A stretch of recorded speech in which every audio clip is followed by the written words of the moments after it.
Hi friends, எல்லோரும் எப்படி இருக்கீங்க? நல்லா இருப்பீங்க. பேசும் கிரகங்களிலிருந்து உங்கள் நித்யா ராஜேந்திரன். ஃப்ரெண்ட்ஸ், வரலட்சுமி நோன்பு ஓகேங்களா? வர்ற 8ஆம் தேதி, ஆகஸ்ட் 8ஆம் தேதி வரலட்சுமி பூஜை இல்லைங்களா? அந்த வரலட்சுமி பண்டிகை பற்றி சில விஷயங்கள் பேசணும் அப்படின்னு சொல்லிட்டு தான் நான் வந்தேன். வரலட்சுமி விரதம் அப்படின்னா என்ன அப்படின்னு சொல்லி உங்களுக்கு தெரியும் இல்லைங்களா? வரலட்சுமி விரதம் இருக்கிறது அப்படின்னு சொல்லி முடிவு பண்ணிட்டீங்க அப்படின்னா ரெண்டு பேர் ஓகேங்களா? வரலட்சுமி நீங்கள் ஓகேங்களா? நான் வரலட்சுமி பூஜை கும்பிடுறதில்ல. அன்றைக்கி வெள்ளிக்கிழமை காலையில் எழுந்திரிச்சு எப்பவும் போல் பூவெல்லாம் பொறிச்சிட்டு வந்து சாமிக்கு வச்சுட்டு விளக்கேற்றிட்டு சாமி கும்பிட்டு வெள்ளிக்கிழமை 8ஆம் தேதிக்கு அப்பாயின்மெண்ட்ஸ் கொடுத்துருக்கேன். அதனால் போய் உட்காந்துருவேன். ஒரு 9 மணிக்கெல்லாம் போய் உட்காந்துருவேன். காலையில் டிஃபன் சாப்பிட்ருவேன். 9 மணிக்கு போய் உட்காந்துன்னா திரும்பியும் 1:30 2 o'clock எழுந்திரிச்சு திரும்பியும் சாப்பிட்டுட்டு கொஞ்சம் ரெஸ்ட் எடுத்துகிட்டு 3 மணிக்கு திரும்பியும் அப்பாயின்மெண்ட் இருக்குது. நைட்டு 8 மணி அது முடியறக்க 8:45 9 ஆகும். ஃபுல் டே அப்பாயின்மெண்ட் இருக்குது. 6 மணிக்கு எழுந்திரிச்சு திரும்பியும் விளக்கேற்றுவேன். அப்படி நான் ஏற்றலைன்னா என் பொண்ணு ஏற்றிடுவான். ஸோ காலையில் விளக்கு நான் தான், அவர் ஏற்றி சாமி கும்பிட்டு போவார். நான் நின்று கும்பிடுவேன். இல்லை நான் ஏற்றுனா அவர் நின்று கும்பிடுவார். அதனால் எங்கள் வீட்டில் இப்படி தான் இருக்கும். எல்லா வெள்ளியும் இப்படி தான் இருக்கும். வரலட்சுமிங்கிறதுக்கு ஸ்பெஷல் எதுவுமே கிடையாது. அந்த மாதிரி சாமி கும்பிட்டுருவோம். வேறு ஒன்றும் இல்லை. கடையிலலாம் கட்டின பூலாம் வாங்குறது இல்லை. இது எங்கள் செடியிலேயே பூத்த பூ. இது மட்டும்தான் வச்சு கும்பிடுவேன். அப்படி தான் இருக்கும் எங்கள் ஆடி வெள்ளி எல்லாமே. இப்போ நான் இப்படி கும்பிடுவேன். நோ விரதம், 3 நேரம் சாப்பிட்டுட்டு தான். நீங்கள் விரதம் இருந்து கும்பிடுறதுன்னு முடிவு பண்ணிட்டீங்கன்னு வச்சுக்கோங்க. நான் சொல்கிற மாதிரி தான் இருக்கணும். சும்மா ஒரு நேரம் அப்படியெல்லாம் இருக்கக்கூடாது. காலையில் எந்திரிச்சு பெட்லேருந்து எந்திரிச்சு நேராக போய் குளிச்சுட்டு கடகடன்னு காலையில் கும்பிட்றீங்கன்னா, வெள்ளிக்கிழமை காலையில் வரலட்சுமி கும்பிட்றதானா கடகடன்னு எல்லாம் செஞ்சுருங்க ஓகேங்களா? நீங்கள் என்னென்ன செய்யணும்னு நினச்சி வச்சுருப்பீங்கள, பொங்கல், சுண்டல், அபிஷேகம், பால் பாயசம், வெண்பொங்கல், வர்றவங்களுக்கு ஒரு டிஃபன் மாதிரியே கொடுக்கணுன்னா வெண்பொங்கல், சட்னி, சாம்பார், கூட ஒரு உப்புமா, தயிர், அது போக இன்னும் எள்ளுருண்டை, வெள்ளை அப்போன்னு சொல்லுவோம் இல்லையா, அது அந்த மாதிரி எல்லாமே நிறைய இருக்கும். எல்லாம் நிறைய வச்சுருப்பாங்க. எல்லா ஃப்ரூட்ஸுமே, கிரேப்ஸு, ஆப்பிள், ஆரஞ்சு, கொய்யாப்பழம், மாதுளம்பழம் எல்லாமே வாங்கி வச்சுருப்பாங்க. ஃபுல்லாக இருக்கும் சாமி முன்னாடி ஓகேங்களா? அந்த மாதிரி எல்லாமே வச்சு 5 வகை பூவு, மாலைகள், விடிபூ எல்லாமே வாங்கி வச்சு லைனாக மகாலட்சுமி அஷ்டோத்திரம், லலிதா சரஸ்வரநாமம், அந்த மாதிரி என்னென்னலாம் நீங்கள் சொல்லி கும்பிடணுமோ அத்தனையும் சொல்லி காலையிலேயே கும்பிட்டுருங்க. அது செய்கிறதுனா செய்யுங்க. அதுக்கப்புறம் மத்தியானம் சாப்பிட்லாம், சாயந்தரமும் சாப்பிட்லாம். அதில் பிரச்சனை இல்லை. சாயந்தரம் செய்கிறீங்க அப்படின்னா காலையில் விரதம் தான் இருக்கணும். ஒன்றும் சாப்பிடக்கூடாது. தண்ணி தான் குடிச்சிக்கணும். பால் வேணால் குடிச்சிக்கோங்க. அத்தனை தான். அதுக்கு மேலே ஒன்றுமே கிடையாது. எல்லா வேலையும் லைனாக செஞ்சுட்டே வாங்க. பூ கட்டுறதுலேருந்து எல்லாமே செய்யுங்க. டைம் நிறையா இருக்கனால அதிரசமெல்லாம் கூட செய்யுங்க. அந்த மாதிரி செஞ்சு மதியமும் எதுவும் கிடையாது. 2 பழம் வேணால் சாப்பிட்டுக்கோங்க. அதுக்கப்புறம் சாயந்தரம் எப்படி எல்லாம் வச்சு செய்கிறோமோ அதே மாதிரி 5 வகை பூவிலேருந்து 5 வகை பழத்துலேருந்து எல்லாமே வச்சு நல்லா செய்யுங்க. இது சாமி கும்பிட்றதுக்கு. நைட்டு சாமி கும்பிட்டதுக்கப்புறம் தான் முழு சாப்பாடு ஃபுட்டுன்னு எடுத்துக்கிறது, சாலிட் ஃபுட்டுன்னு எடுத்துக்கிறதே சாயந்தரம் தான் சாப்பிடணும். காலையிலேருந்து விரதம் தான் இருக்கணும். விரதம் இருந்து சாமி கும்பிடுங்க. கண்ணு மூடி படுக்கிறதுங்கிறது இருக்கவே கூடாது. அன்றைக்கி காலையில் எந்திரிச்சாச்சுன்னா அதுக்கப்புறம் தூங்கக்கூடாது ஓகேங்களா? இந்த 2 விரதத்தில் கண்டிப்பாக செய்யுங்க. ஓகே, இப்போது எப்படி அந்த வரலட்சுமி விரதம் அப்படின்ற அந்த கான்செப்ட் எப்படி வந்துச்சு அப்படின்னு சொல்லி பார்த்தீங்கன்னா, சாருமதி அப்படின்னு சொல்லி ஒரு அம்மா இருந்தாங்களாம். அவங்க ஒரு சிரமப்படுற குடும்பம். ஆனாலும் பல வருடங்களாக அவங்க வீட்டில் அந்த தளிகை பண்ணி குளித்து தளிகை பண்ணி வீட்டில் இருக்கவங்களுக்கெல்லாம் போட்டுட்டு சாமி கும்பிட்டுட்டு தான் சாப்பிடுவாங்களாம். அவ்வளோ அந்த ஏன் விரதம் இருக்க சொல்கிறேன்னு உங்களுக்கு புரியுதா? அது என்ன ஆனாலும் வீட்டில் இருக்கிற எல்லா கடமைகளையும் முடித்து, கணவருக்கு செய்ய வேண்டியது செஞ்சு, வீட்டில் இருக்க பெரியவங்களுக்கு செய்ய வேண்டியதெல்லாம் செஞ்சு, அவங்க எல்லாம் முடித்து அதுக்கு சாமி கும்பிட நேரம் இருக்காது. அவ்வளோ வேலைகள் அந்த அம்மாவுக்கு இருக்கும். அவ்வளோ வேலைகளையும் முடித்து எல்லாம் முடிச்சுட்டு சாமியை மனசார கும்பிட்டு அந்த அம்மாவை சாப்பிடுமான்னு சொல்லிட்டு அதுக்கப்புறமா தான் அந்த அம்மா உணவு எடுத்துக்குவாங்களாம். அப்படி அவங்க செஞ்சதுனால அவங்க பண்ண அவங்க கும்பிட்டதில் அம்மாவே மயங்கி, லக்ஷ்மி அம்மாவே மயங்கி அவங்களுக்கு வந்து ஒரு வரம் கொடுத்துருக்காங்க. இந்த மாதிரி ஆடி மாதம் பௌர்ணமிக்கு முன்னாடி வர்ற வெள்ளிக்கிழமை நாளில் முழு நாள் விரதம் எடுத்து என்னை நினச்சி என்னோட 8 கஜலக்ஷ்மி, ஆதிலக்ஷ்மி, சந்தானலக்ஷ்மி, தைரியலக்ஷ்மி, வீரலக்ஷ்மி, விஜயலக்ஷ்மி, மகாலட்சுமி, தானியலக்ஷ்மி, அந்த மாதிரி 8 லக்ஷ்மியும் சேர்ந்து நான் வர்றேன் உன் வீட்டுக்கு. அன்னைக்கு நீ எனக்கு இந்த மாதிரி 5 வகை பூக்கள், 5 வகை பழங்கள், இந்த 5 வகை நைவேத்தியங்கள் செஞ்சு நிறைய பேர்த்த கூப்பிட்டு அவங்களுக்கு இலை போட்டு எடுக்கணும். அப்போ நான் வந்து உனக்கு சகல ஐஸ்வர்யங்களையும் தர்றேன் அப்படின்னு சொல்லி அந்த அம்மாவுக்கு வரம் கொடுத்துருக்காங்க. அப்போது அங்கே ஆரம்பிக்கிறது தான் வரலட்சுமி விரதம் அப்படின்றது. அதே போல் இன்னொரு கதையும் இருக்குது. சிவபெருமான் பார்வதி தேவிக்கு ஒரு இது சொல்கிறார். அதாவது நீ ஒரு சக்தியாக இருக்க, இந்த சக்தியை விட இன்னும் ஒரு சக்தி உன் கூட சேர்த்திக்கோ, அது வந்து அம்மாவை கூப்பிடு. அதாவது அந்த 8 ரூபங்களும் சேர்ந்து ஒரே லக்ஷ்மியா மகாலட்சுமியா வந்து உன் கூடையே இருக்கணும் அப்படின்னு கூப்பிடு, உனக்கு இன்னும் வந்து உன்னோட சக்தி இன்னும் பெருகும் அப்படின்னு சொல்லி சிவபெருமான் பார்வதி தேவிக்கு சொல்லி, பார்வதி தேவி விரதம் இருந்து அம்மாவை வேண்டுறாங்க, நீ வந்து எனக்கு அப்படி என் கூட வந்து இருக்கணும் அப்படின்னு. அப்போ லக்ஷ்மி தோன்றி இந்த மாதிரி வரலட்சுமி விரதம் கும்பிடு, எப்போவுமே நான் உன் கூட இருப்பேன் அப்படின்னு சொல்லி சொல்கிறாங்க. அது நான் அப்போ பார்வதி தேவி வரலட்சுமி பூஜை செய்ய ஆரம்பிக்கிறாங்க. வருடம் அவங்க செய்கிறாங்க. அவங்க கூடையே அண்ணன் மகாலட்சுமி வந்து கூடவே இருக்காங்க.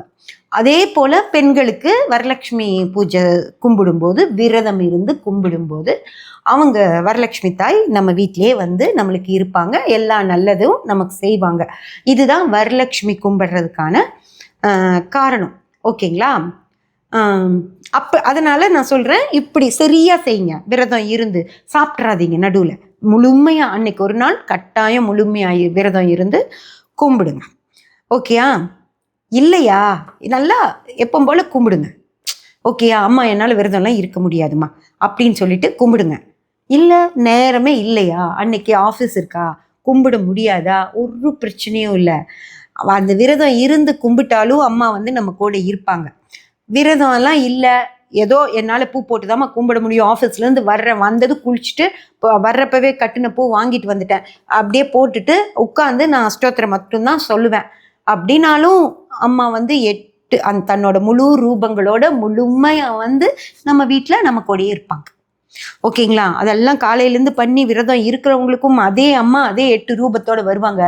அதெல்லாம் எதுவும் பண்ணாமல் ஓடி வந்து குளிச்சுட்டு சாமி கும்பிட்டு அஷ்டோத்திரம் படிக்கிற பொண்ணுக்கும் வரலட்சுமி அன்னைக்கு அப்படியே பண்ணலைனாலும் ஓகேங்களா, அம்மா நம்ம கூட வந்து இருப்பாங்க. நம்ம மனசு சுத்தமாக இருந்தால் போதும். ஓகேங்களா? நம்ம மனசில் அவங்க இருந்தாலே போதும், அவங்க இருக்காங்கன்னு நம்ம உணர்ந்தாலே போதும், நமக்கு எல்லாமே செய்வாங்க. வரலட்சுமி கும்பிட்டாதான் செய்வாங்க அப்படின்றது கிடையாது. அதனால் எந்த கவலையும் படாதீங்க. எப்படி டைம் இருக்கோ அதை பொறுத்து கும்பிடுங்க. இல்லை முடியல, என்னால் வெள்ளிக்கிழமை செய்யவே முடியாதுமா, எனக்கு 3 மணிக்கு தாம்மா ஷிஃப்ட்டு, என்ன பண்ணுறது அப்படின்னா காலையில் கும்பிடுங்க. இல்லை காலையில் கும்பிட முடியாமல் போயிடுச்சுமா, வேலைகள் இருந்ததுமா வீட்டிலனா, சண்டே வீட்டில் இருக்கும்போது அதே வெள்ளிக்கிழமை ஆடி வெள்ளி மாதிரியே எல்லா பூ போட்டு நல்லா கும்பிடுங்க. சண்டே நீங்கள் கும்பிட்டாலும் அம்மா வந்து வரம் கொடுப்பாங்க. ஓகேங்களா? இதெல்லாம் வந்து ஏற்படுத்தப்பட்ட விஷயங்கள் தான். அன்னைக்கு கும்பிட்டாதான் ஆச்சுன்றதெல்லாம் ஒன்றுமே இல்லை. இதெல்லாம் ஒரு விஷயம். கடவுளை கும்பிடுறதுக்கு அந்த காலத்தில் கடவுள் பக்தி இல்லாமல் போயிடுச்சுன்னா என்ன பண்ணுறது மக்களுக்குன்னு சொல்லி ஏதோ ஒரு வகையில் கும்பிடணும்னு சொல்லி நிறையா விஷயங்கள் எல்லாம் சொல்லப்பட்டுச்சு. ஓகேங்களா? அதனால தான் அந்த வெள்ளிக்கிழமை, ஆடி மாதம் வெள்ளிக்கிழமை வரலட்சுமி விரதம்ன்றது. எல்லா மாதமும் வெள்ளிக்கிழமை வரலட்சுமி விரதம் தான். எல்லா நாளும் வரலட்சுமி விரதம் தான். வெள்ளிக்கிழமை தான் இல்லை, எந்த மாதம் வேணால் எந்த நாளில் வேணாலும் வரலட்சுமியை கும்பிடலாம். ஓகேங்களா? சாமியை கும்பிடக்கூடாதுங்கிறதெல்லாம் கிடையாது. இந்த அம்மாவுக்கு என்ன, இந்த அம்மா என்ன வேணாலும் வளரும் அப்படின்னா அவன் சொன்னால் சொல்லிட்டு போகிறாங்க. அதை பற்றி எனக்கு பிரச்சனையே இல்லை. ஏன் சப்ஸ்கிரைபர்ஸ் மட்டும்தான் நான் சொல்கிறேன். யாரையும் உங்கள் சப்ஸ்கிரைபர்ஸ் எல்லாம் இழுத்து வச்சு கும்பிடுறவங்கள நான் கும்பிடாதன்னு கையை பிடிச்சி தடுக்கலை. ஏன் சப்ஸ்கிரைபர்ஸ் நான் கில்ட்டில் இருந்தம்மா, நான் இப்போ நிம்மதியாக இருக்கம்மான்னு சொன்னாங்கல்ல, அவங்களுக்கு மட்டும்தான் இதை நான் சொல்கிறேன். அவங்க அந்த மாதிரி செஞ்சுப்பாங்க. இல்லை முடிகிறவங்க எல்லாருமே கும்பிடுவாங்க. அதுலேயும் ஒரு பிரச்சனையுமே இல்லை. இப்போ ஓகேயா? கிளியர் ஆயிடுச்சா? சரி, இந்த வரலட்சுமி விரதங்கிறது எப்படி இவ்வளோ பெருசாச்சு அப்படின்னு சொல்லி பார்த்தீங்கன்னா, வீட்டில் வந்து ஆண்கள் வந்து நல்ல பெரிய வேலையெல்லாம் செய்வாங்க, பெரிய கம்பெனிஸ் எல்லாம் வச்சுருப்பாங்க. அந்த மாதிரி நல்லா ஏர்ன் பண்ணக்கூடிய ஜென்ஸ் வந்து வீட்டில் இருப்பாங்க இல்லையா. அந்த ஜென்ஸோட மனைவிகள் ஒரு வேலையும் இருக்காது அவங்களுக்கு, வீட்டில் சும்மா இருப்பாங்க. அவங்களுக்கு வந்து வீட்டுக்கு வேலைக்காரமாக இருப்பாங்க, சமையல்காரமாக இருப்பாங்க, துணி துவைக்கிறதுக்கு தனியாக ஆள் போட்டு வச்சுருப்பாங்க, கார்டனர் இருப்பாங்க, குர்கா கூட இருப்பார் கேட் திறந்து விடுறதுக்கு. ஓகேங்களா. இவ்வளவும் இருந்துச்சுன்னா அந்த அம்மா என்ன பண்ணுவாங்க, என்ன வேலை இருக்கும் அவங்களுக்கு சொல்லுங்க பார்க்கலாம். அவங்களுக்கு வந்து நிறைய ஃப்ரெண்ட்ஸ் இருப்பாங்க. ஃபோன் இருக்கிற காலத்தில் எல்லாரும் ஃபோன் எடுத்து வச்சு பேசிட்டு ஜாலியாக காலையிலேருந்து சாயந்தரம் வரைக்கும் அவங்க கூட 10 நிமிஷம், அவங்க கூட 1 மணி நேரம், இன்னொருத்தங்க கூட 1/2 மணி நேரம், அப்புறம் அம்மா அக்கா தங்கச்சி அப்படியெல்லாம் இருப்பாங்க, அவங்க கூட எல்லாம் பேசிட்டு இருப்பாங்க. அதெல்லாம் ஃபோன் இல்லாத காலத்துக்கு ஒரு நாளைக்கு இவங்க கிளம்பி அவங்க வீட்டுக்கு போவாங்க, இன்னொரு நாள் அவங்கெல்லாம் கிளம்பி இவங்க வீட்டுக்கு வருவாங்க. அப்படி எல்லாரும் கேங்காக உட்காந்து பேசிட்டு இருப்பாங்க. இதை வந்து கேதரிங் அப்படின்னு சொல்லுவாங்க. ஓகேங்களா. எல்லாரும் ஒன்று கூடுறது அப்படின்னு. அப்போ எல்லாரும் சும்மா சும்மா ஒன்று கூட்டிகிட்டே இருந்தா என்ன சொல்லுவாங்க, இப்போ அந்த வீட்டில் ஒரு மாமியார் இருக்காங்கன்னு வச்சுக்கோங்க, அவங்க என்ன சொல்லுவாங்க, இன்னும் எப்போ பார்த்தாலும் நீ பாட்டுக்கு அங்கே போயிடுற, எப்போ பார்த்தாலும் இந்த 4 பொம்பளைங்க இங்கே வந்துடுறாங்க, எப்போ பார்த்தாலும் கூத்தடிச்சுட்டே இருக்கீங்க அப்படின்னு சொல்லுவாங்கல்ல. அதனால என்ன பண்ணாங்கன்னா ஒவ்வொரு இப்போது நாராயணியம் படிக்கிறோம் அப்படின்னு சொல்லிட்டு ஒரு 7, 8, 10, 12 பேர் ஒரு வீட்டில் போய் உட்காந்துக்கிட்டு நாராயணியம் படிக்கிறாங்க. வேல்மாறல் படிக்கிறோம் அப்படின்னு சொல்லி கிளாஸ் வேற இருக்குது. அது கிளாஸுக்கு போனவங்க கூட்டு சேர்ந்துக்குவாங்க. அவங்க எல்லாரும் ஒரு வீட்டில் போய் உட்காந்து அதை படிக்கிறேன் அப்படின்னு சொல்லி அவங்களுக்கெல்லாம் ஒரு பிரச்சனையுமே இருக்காது. அந்த நாராயணியம் படிக்கிறோம் அப்படின்னு சொல்லி வராங்க பார்த்தீங்களா, அவங்களுக்கெல்லாம் ஒரு பிரச்சனையுமே இருக்காது, ரிலாக்ஸாக இருப்பாங்க. குழந்தைங்க காலேஜ் போயிடுவாங்க, ஹஸ்பண்ட் வேலைக்கு போயிடுவார், அவங்களுக்கு கண்டிப்பாக ஒரு வண்டி ஏதாவது வாங்கி கொடுத்துருப்பாங்க. அந்த வண்டி எடுத்துகிட்டு அழகாக அங்கே போயிடுவாங்க. கார் இருக்கும், 2 வீலர் இருக்கும், ஏதோ ஒன்று எடுத்துகிட்டு இன்னொரு வீட்டுக்கு போய் படிப்பாங்க. அந்த வீட்டுக்கு அவங்க அன்னைக்கு வர்ற அன்னைக்கு நீர் ஆகாரம் பானகம் அந்த மாதிரியெல்லாம் செஞ்சு வச்சுருப்பாங்க, ஸ்நாக்ஸ் எல்லாம் கொடுப்பாங்க. நல்லா சாப்பிட்டுட்டு 2 மணி வரைக்கும் அங்கே உட்காந்து படிச்சுட்டு 2 மணிக்கு வீட்டுக்கு வந்து சாப்பிட்டுட்டு தூங்குவாங்க. 5 மணிக்கு அவங்கெல்லாம் வீட்டுக்கு வரும்போது ரெடியாக ஃப்ரெஷ்ஷாக இருப்பாங்க. காலையிலே சமைச்சிருப்பாங்க, திரும்பி நைட் சமைச்சா போதும்.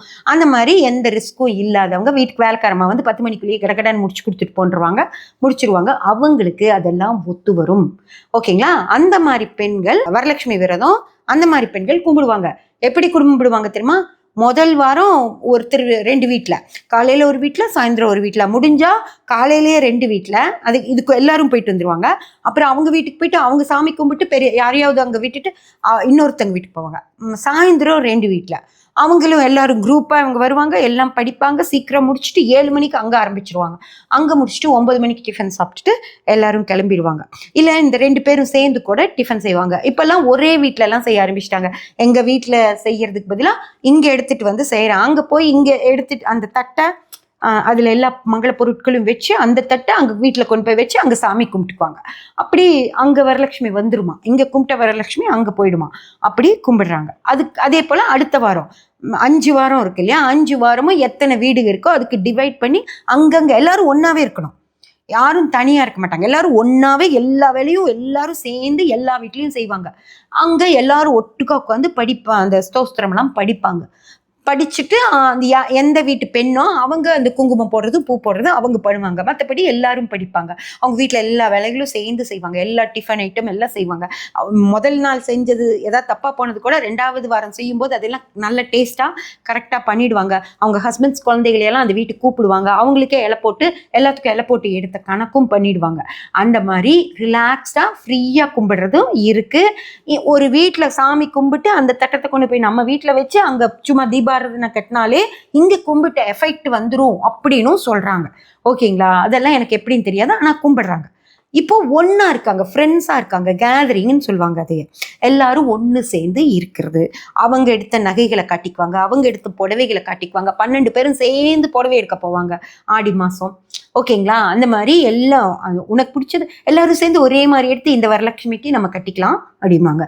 அதுக்கு கடவுள் அவங்களுக்கு ஃபினான்ஷியலாகவும் சப்போர்ட் பண்ணி, நேரத்துக்கும் சப்போர்ட் பண்ணி, ஆரோக்கியத்துக்கும் சப்போர்ட் பண்ணி கடவுள் அவங்கள நல்லா வச்சிருக்காரு. அதனால அவங்க செய்வாங்க. ஓகேங்களா. செஞ்சுட்டு போட்டோம், அவங்க நல்லா நிறைய வரம் அவங்க வாங்கிக்கிட்டோம். உங்களுக்கு அதெல்லாம் முடியலையா, கவலையே படாதீங்க. ஒரே ஒரு பூ போட்டு ஒரு குங்குமம் எடுத்து நெத்தியில் வச்சுட்டு வரலட்சுமி நினச்சி கும்பிட்டுருங்க, அவ்வளோதான். உங்களுக்கும் எல்லாமே கிடைக்கும். அவங்களுக்கு என்னெல்லாம் கிடைக்குமோ அது எல்லாமே உங்களுக்கும் கிடைக்கும்.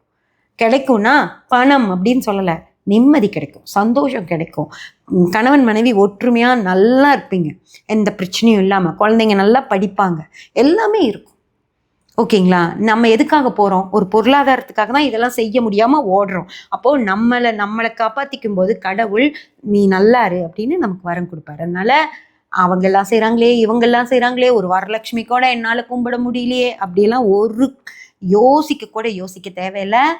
நீங்கள் கும்பிடலைனாலும் அம்மா இங்கே தான் வந்து உட்காந்துட்டு இருப்பாங்க. ஓகேங்களா? அதனால ஒரு பிரச்சனையும் இல்லை. என்ன செஞ்சு கும்பிட, ஒரு அரை டம்ளர் பால் வச்சு சர்க்கரை போட்டு நீங்கள் இங்கே வச்சாலும் அது பால் பாயச கணக்கு தான். ஓகேங்களா? காலையில் கிளம்புறப்போ வந்து நின்று நல்ல மனசார அம்மா எல்லாருனாலையும் கும்பிட முடியும், என்னால் கும்பிட முடியாது, அதுக்காக இங்கே வராமல் போயிடாத, நீ இங்கேயே இரு, நான் போயிட்டு வந்துடுறேன்னு சொல்லுங்கள். அம்மா இங்கேயே இருப்பாங்க. ஓகேயா? அதனால எல்லாமே கிடைக்கும். கவலைப்படாமல், எந்த கில்ட்டும் படாமல் ரிலாக்ஸாக கும்பிடுங்க. இல்லை ஒரு சண்டே உங்களால் அந்த மாதிரி எல்லாம் கும்பிடணும்னு ஆசைப்பட்டீங்கன்னா ஃப்ரெண்ட்ஸெல்லாம் வர சொல்லுங்கள். இங்கேயும் எல்லா சோஸ்திரமும் சொல்லி 10 மணிக்கு ஆரம்பித்து 12 மணி வரைக்கும் எல்லாம் சொல்லி குங்குமம் போட்டு பூ போட்டு கலசம் வச்சு அம்மா முகம் வச்சு நல்லா பண்ணுங்க. சண்டே பண்ணுங்க. ஆடி மாதம் வெள்ளிக்கிழமை தான் வரலட்சுமி கும்பிடணும்லாம் ஒன்றும் கிடையாது. ஆடி மாதம் ஞாயிற்றுக்கிழமை தாராளமாக கும்பிடலாம். ஞாயிற்றுக்கிழமை கன்னி பூஜை செய்யலாம் அப்படின்னு சொல்லும்போது வரலட்சுமி கும்பிடக்கூடாதா? சண்டே கும்பிடுங்க. நான் கூட வர்றேன், வேலை முடிஞ்சதுல, அவ்வளவுதான். சண்டே கும்பிட்டாலும் அதே லக்ஷ்மி அம்மா அதே 8 ரூபங்களோட வந்து நம்ம வீட்டில் இருப்பாங்க, வரமும் அள்ளி கொடுப்பாங்க. அதனால எப்போ வேணாலும் கும்பிடலாம். கும்பிடவே முடியலைனாலும் அதை பற்றி கவலைப்பட வேண்டாம், கையெடுத்து கும்பிட்டு போயிட்டே இருங்க. இதுதான் உங்களுக்கு வரலட்சுமி கும்பிடுறதுக்கு நான் சொல்லணும்னு நினச்ச மெசேஜ். உங்களுக்கு ஓகேன்னு சொன்னால் கமெண்ட்டில் ஓகேன்னு போடணும். ஓகேங்களா? அப்போ தான் நான் இனிமேல் இந்த மாதிரி விஷயங்கள் சொல்லுவேன். இல்லை சாமி கும்பிடணும் தானே, நீங்கள் இப்படி சொல்கிறீங்க அப்படின்னு நினச்சிங்கன்னா அப்புறம் உங்கள் இஷ்டம். சப்ஸ்கிரைப் பண்ணி பெல் பட்டன் ப்ரெஸ் பண்ணி வச்சுக்கோங்க. அப்போ தான் நான் போடுற எல்லா பதிவுகளும் உங்களுக்கு கிடைக்கும். லைக் பண்ணி ஷேர் பண்ணி கமெண்ட் பண்ணிங்கன்னா எனக்கு சப்போர்ட்டிவாக இருக்கும். Thank you friends.